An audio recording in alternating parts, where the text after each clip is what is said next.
about skeleton system lecture second। पिछले video में हमने लेक्चर फर्स्ट के अंदर काफी कुछ पढ़ लिया था।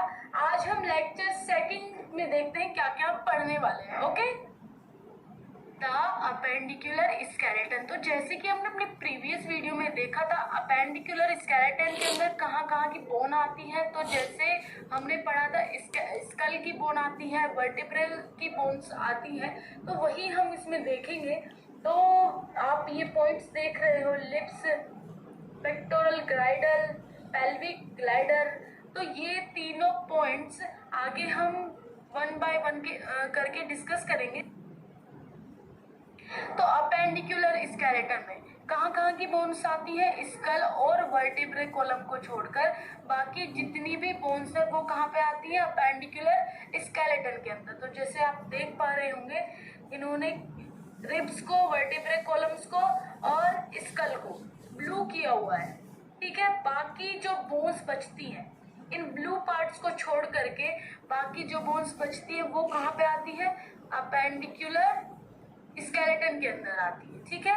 ये इंटीरियर व्यू दे दिया है इन्होंने, मतलब इंटीरियर सामने का व्यू, और पोस्टीरियर मतलब पीछे का व्यू। अगर आपने देखा होगा जो टर्मिनोलॉजीज है, तो आप फार्मेसी की टर्मिनोलॉजी पर विशेष ध्यान दीजिएगा। टर्मिनोलॉजी मतलब कैसे, जैसे कि फ्रंट को क्या बोला जा रहा है, यहाँ पे पोस्टीरियर बोला जा रहा है। आप नीचे यहाँ पे देख सकते हैं, फ्रंट में लिखा है, ये देखिए यहाँ पे पोस्टीरियर व्यू। तो जब जो बच्चे फ्रेशर्स होते हैं उनको पता नहीं रहता कि पोस्टीरियर का मतलब क्या होता है, इसलिए एक उसमें टॉपिक दिया हुआ है टर्मिनोलॉजी, एनाटॉमिकल टर्मिनोलॉजी। तो वो इसीलिए दिया गया है कि जो फ्रेशर्स होते हैं उनको इन वर्ड्स का मीनिंग पता हो। तो एंटीरियर का मतलब होता है फ्रंट और पोस्टीरियर का मतलब होता है बैक। ओके, मतलब आगे और पीछे का। ये साइंस की लैंग्वेज है, फार्मेसी की लैंग्वेज में इनको ये बोला जाता है। ओके, नेक्स्ट में पेक्टोरल। पेक्टोरल मतलब क्या हो गया? Shoulder, shoulder. Okay, girdle composed of two bones. इसमें क्या दो बोन्स रहती है? Clavicle collar bone, scapula, shoulder blade. These bones allow the upper limbs to have exceptionally free movement। अब ये क्या करती हैं? फ्री मूवमेंट प्रोवाइड करती हैं। जैसे आप हैंड को मूव करते हैं, शोल्डर को मूव करने की कोशिश करते हैं, तो इजीली मूव हो जाते हैं। तो ये इसी क्या बोलते हैं, क्रेडल को की वजह से ही वो मूव कर पाते हैं। जैसे वहाँ पे एक इसकी बोन की शेप भी आपने देखी होगी, गोल गोल टाइप की रहती है। तो आगे अगर बोन्स ऑफ द शोल्डर गिrdle, तो जैसे कि आप यहाँ पे दिखाई दे रही है आपको बोन्स। फर्स्ट क्या है? ये है scapula, scapula, and this is acromio clavicular clavicle joint. जिस जॉइंट से जुड़ी हुई है वो कौन सा जॉइंट है? Acromio clavicular clavicle joint. And यहाँ पे आ जाइए सेकंड डायग्राम पे, यहाँ पे lateral acromial end. Acromial end मतलब जिस पार्ट पे बोन खत्म होती है उसको क्या बोल रहे हैं? Lateral and. And this is anterior part और दिस इज पोस्टीरियर पार्ट। मतलब कि अगर आपने टर्मिनोलॉजी देखी है, टर्मिनोलॉजी मतलब क्या? जो साइंस की लैंग्वेज में वर्ड्स का मीनिंग होता है। सिंपल लैंग्वेज में वर्ड्स का मीनिंग अलग होता है और साइंस की लैंग्वेज में वर्ड्स का मीनिंग अलग होता है। जैसे यहाँ पे आपको देखने को मिल रहा है, ये है anterior and this is posterior. अब आप फ्रेशर्स हैं तो आपको पता नहीं होगा इसका मतलब। साइंस की लैंग्वेज में एंटीरियर को बोला जाता है, फ्रंट को बोला जाता है एंटीरियर और बैक को बोला जाता है पोस्टीरियर। मतलब आगे के पार्ट को एंटीरियर बोला जाएगा और पीछे के पार्ट को पोस्टीरियर बोला जाएगा। ओके, तो आपको ध्यान में रखना है, कोई भी टर्मिनोलॉजी आए तो वो मीनिंग वाइज आपको याद रखनी है, ठीक है। तो एंटीरियर पार्ट्स मतलब सामने की जो हड्डी है वो क्या है? लेटरल मीन्स फ्रंट वाली हड्डी इस तरीके से जुड़ी हुई है एंड बैक वाली इस तरीके ये आपको यहाँ पे डायग्राम में दिखाई दे रहा होगा. ओके, नेक्स्ट है bones of the upper limbs. The arm is formed by a single bone humerus. Diagram में देखिए आप,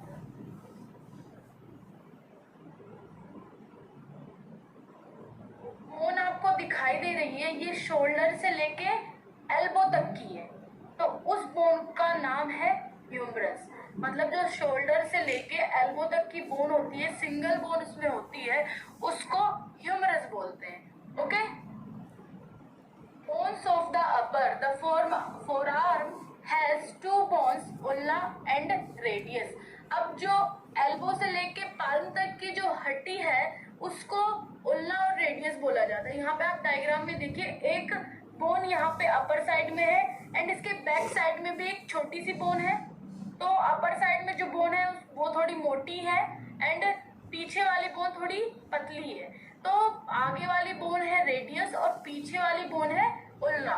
तो दोनों दो हड्डी एल्बो से लेके पाल्म तक के बीच में है एंड अपर पार्ट में शोल्डर से लेकर के एल्बो तक में एक हड्डी है. तो पूरे हाथ में 3 हड्डी बड़ी बड़ी है. ठीक है. Bones of the lower, the foot tarsus ankle, metatarsal, phalanges, toes. तो यहाँ आप डायग्राम देखिए, पाल्म का पूरा डायग्राम बना हुआ है, हाथ के हड्डियां हैं ये सारी की सारी. सभी का यहाँ पे नाम दिया गया है,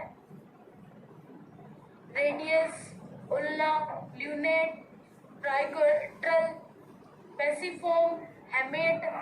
ये सारी क्या है, अलग अलग टाइप्स की बोन है जो कि हाथ के पंजे में है. तो यहाँ पूरी डायग्राम में सभी के नाम देखिए, सबके नाम मेंशन है यहाँ पे. एंड आगे है फुट का. तो उसी तरीके से जितनी बोन हाथ के पंजे में होती है उतनी बोन फुट के पंजे में होती है. ठीक है. तो यहाँ ह्यूमेरस भी आपको दिखाई दे रही है. ये है उल्ना पीछे वाली, आगे वाली है रेडियस. मेटाकार्पल मतलब हाथों के पंजों की, उंगलियों की ये जो हड्डियां हैं. ठीक है. ये सभी बोन्स आपको यहाँ पे दिखाई दे रही. नेक्स्ट है physiology of muscles construction. Sliding filament mechanism of muscle construction. The length of skeleton muscle shortened during construction because the thick and thin filaments slide over one another. The process is known as the sliding filament mechanism. अब यहाँ पे क्या है, sliding filament mechanism. Muscles जब contract करती है तो कुछ जो बोन्स होती है वो कैसी होती है, स्लाइडिंग टाइप की. जैसे कुछ कार्टिलेज होते हैं जो कि बोन्स वो क्या करती है, मूवमेंट कर सकती है, थोड़ा सा उसमें मोशन रहता है.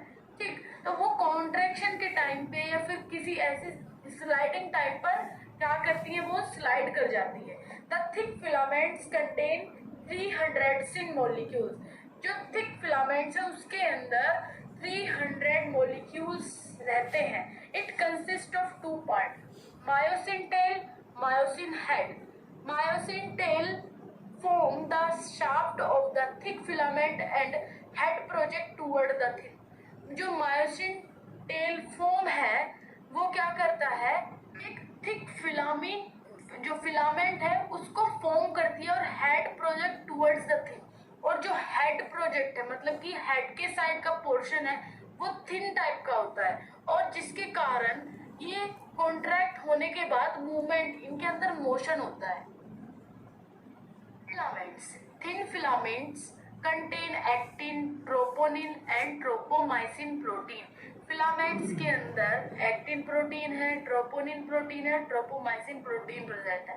At the one site of construction, the sarcoplasmic reticulum release calcium ion into the cytosols.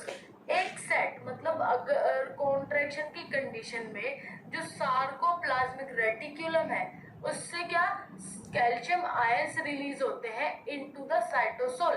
Cytosol में से कैल्शियम आयंस रिलीज होते हैं कॉन्ट्रैक्शन की कंडीशन में. They binds to troponin and cause the troponin tropomyosin complex.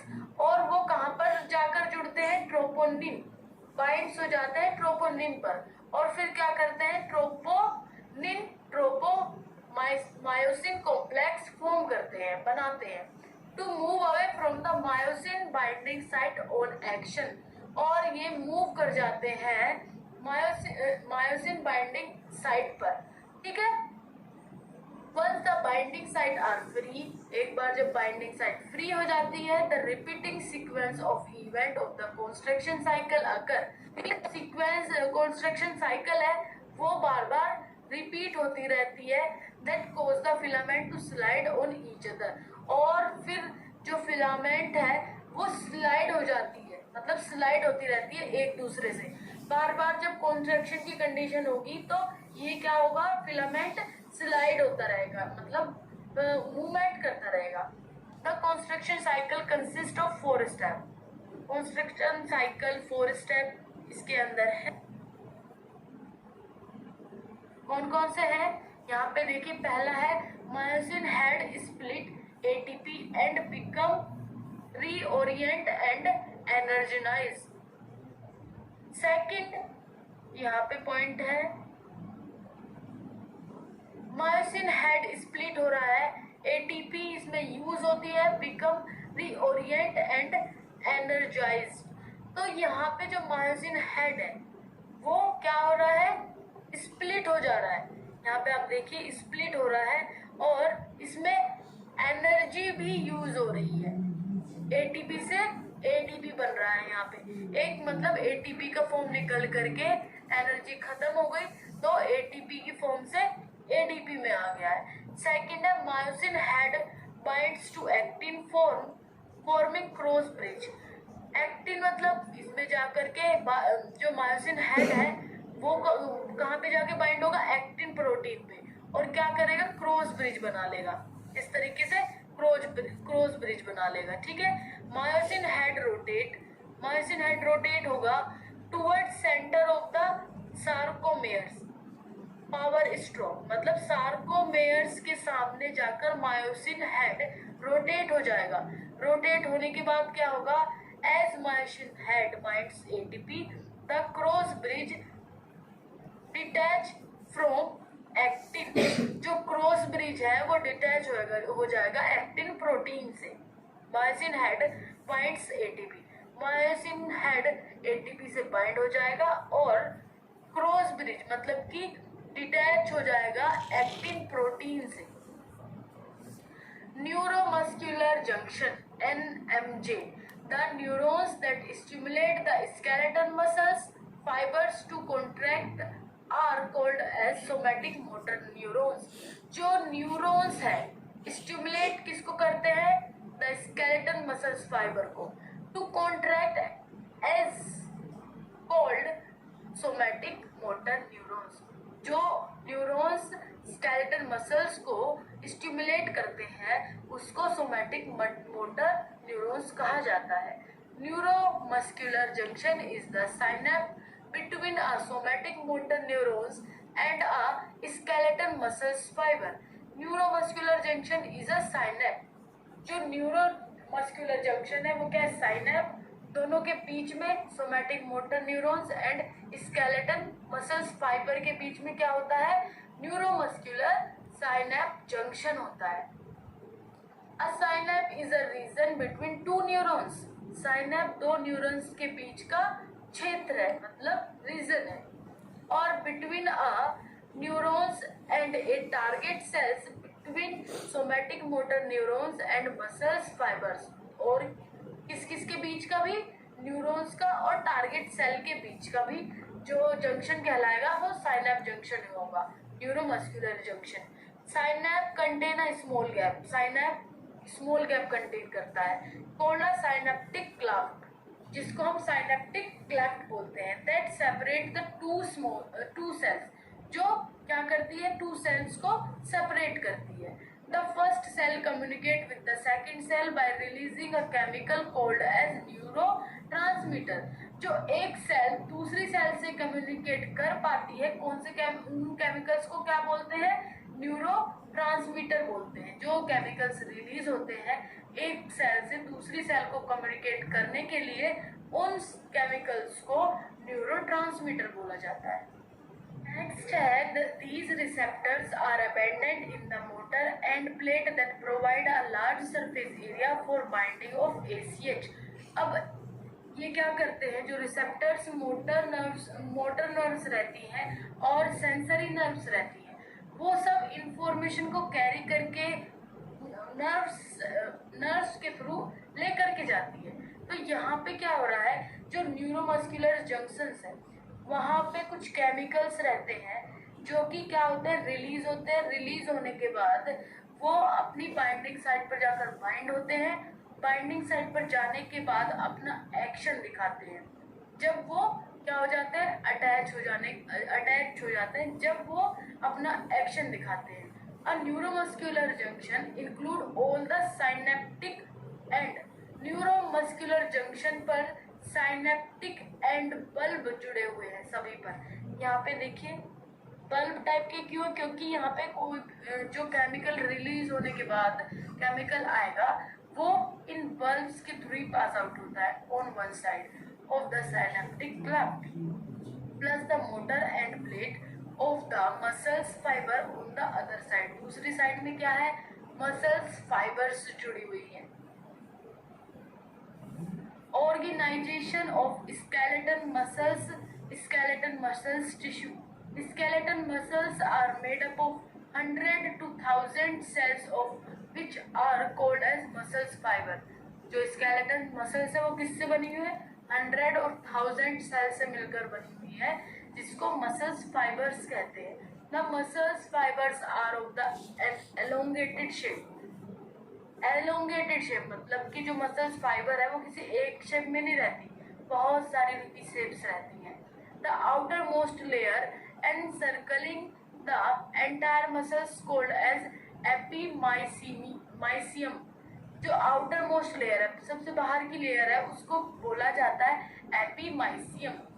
Perimysium surrounds a group of 10 to 100 or more muscles fiber separating them into bundles called as fascicles, ठीक है। जो perimysium surrounds चारों तरफ इसके क्या है, 10 to 100 मोर मसल्स फाइबर्स जो separate करती है बंडल्स को, मतलब ये बंडल में रहती है फिर ये सेपरेट हो जाती है। मसल्स फाइबर कहाँ से सेपरेट होती है, वे एपीमाइसियम से। एपीमाइसियम पूरी चारों तरफ एक कवरिंग रहती है। कवरिंग के बाद पेरीमाइसियम आता है। पेरीमाइसियम में 10 से 100 टाइप की जो मसल्स फाइबर होती है वो सेपरेट होती है। सेपरेट होने को ही क्या बोल रहे हैं, फैसिलेस बोल रहे हैं। Endomysium is a sheath of areolar connective tissue that penetrate the anterior of each fasciculus and separate individual muscles fibers from one another. अब जो एंडोमाइसियम मतलब बिल्कुल अंदर वाली लेयर होती है वो क्या कहलाती है, शीथ, उसको शीथ बोला जाता है।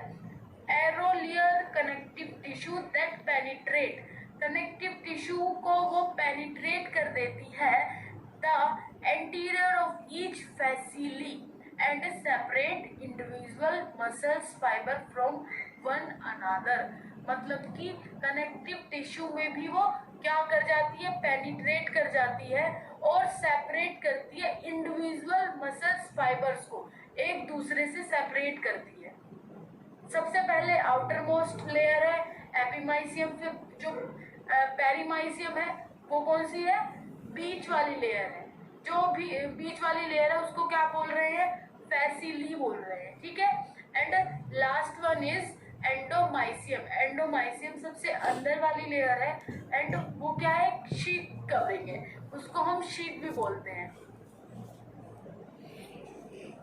The epimysium, perimysium and endomysium binds the fibers into highly organized structure and blends together at the end of the muscles to form tendon, which are rope shaped, but sometimes it takes sheet-like structures called as aponeurosis.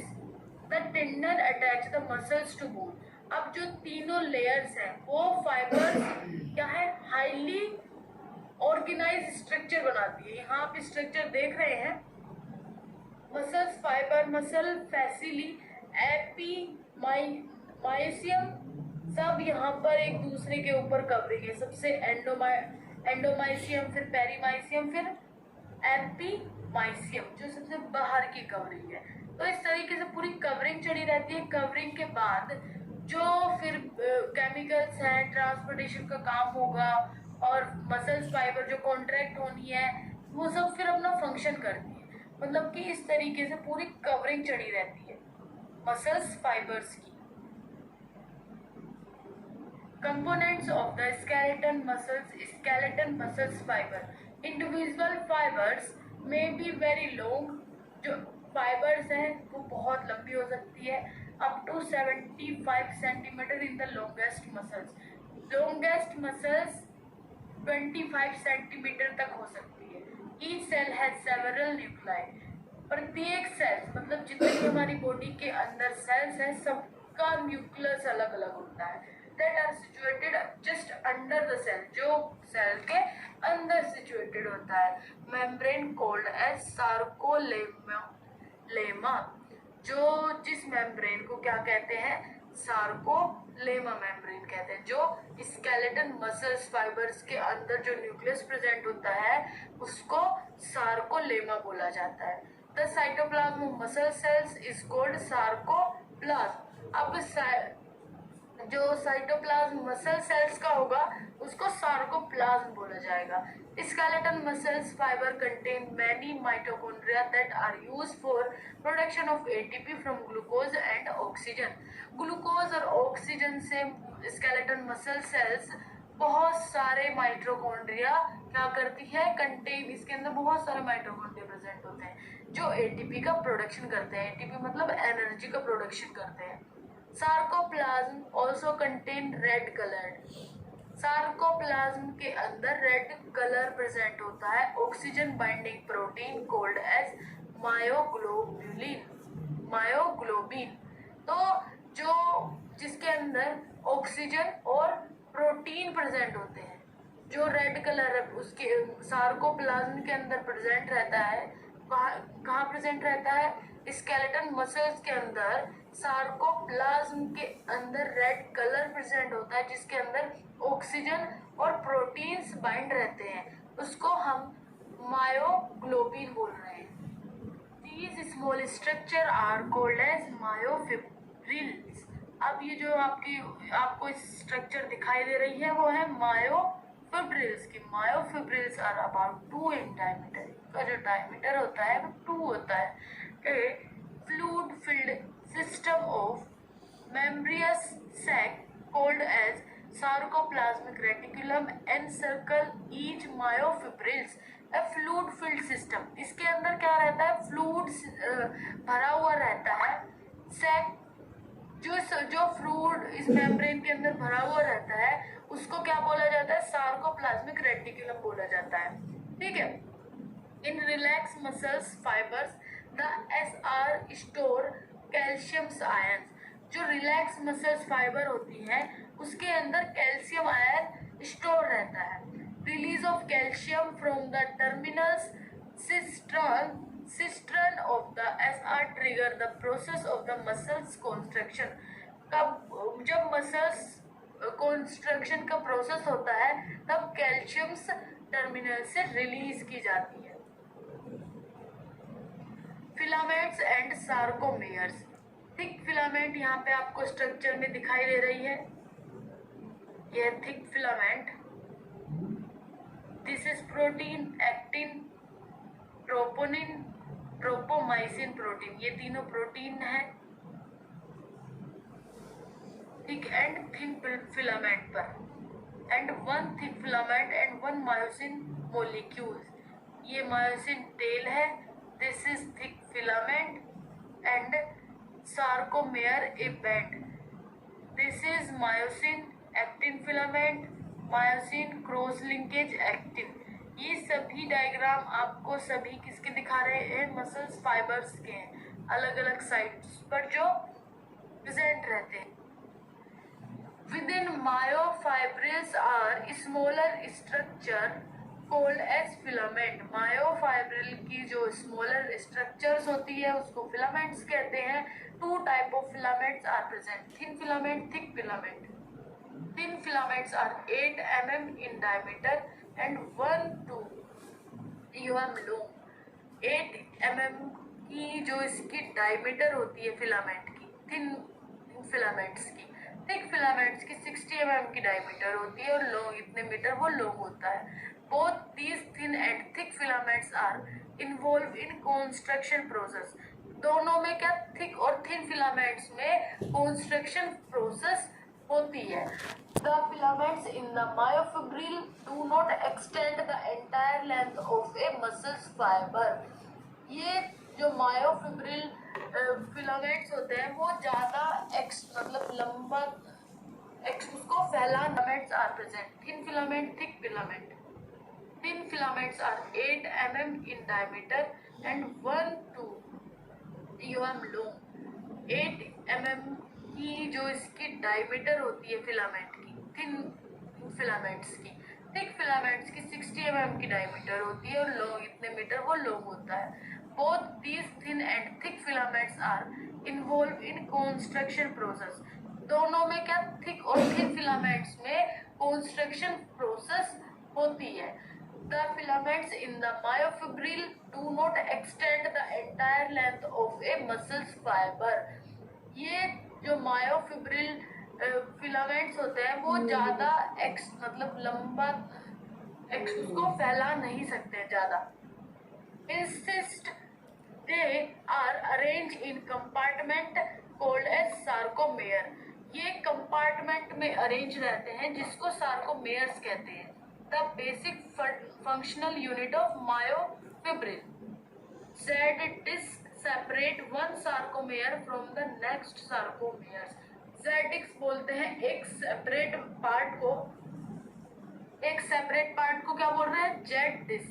From the next sarcomere मतलब कि next column के बाद एक column Z disc, दूसरी column अलग बनेगी, फिर तीसरी अलग बनेगी। इस तरीके से क्या है, कॉलम्स डिपार्टमेंट्स अलग बनाए गए हैं।